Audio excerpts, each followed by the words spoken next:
আমি একটু লাল মরিচের গুঁড়া দিয়েছি অফ ক্যামেরায়, রঙটা ভালো এসেছে না।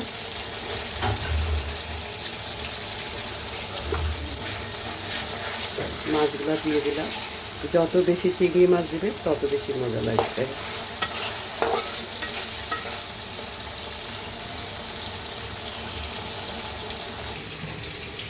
এদিকে দেখো আমার শাকগুলো সিদ্ধ হয়ে গেছে।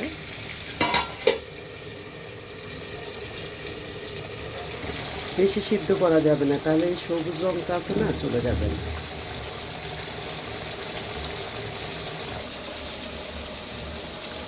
এখন এই শাকটা আমি এর মধ্যে দিয়ে দেবো, দিয়ে একটু ভাজি ভাজি করবো, হয়ে যাবে আমার শাক রান্না। তা বন্ধুরা দেখো আমি শাকগুলো দিয়ে দিয়েছি, এখন আমি এটাকে নাড়াবো।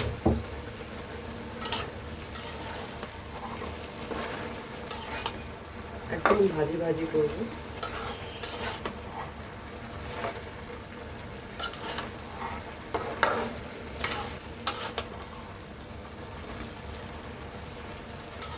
মশলাটা দিয়ে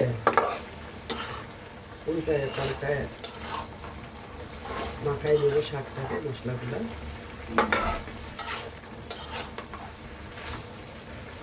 শাকের রঙটা কি সুন্দর এসেছে, দেখেছো?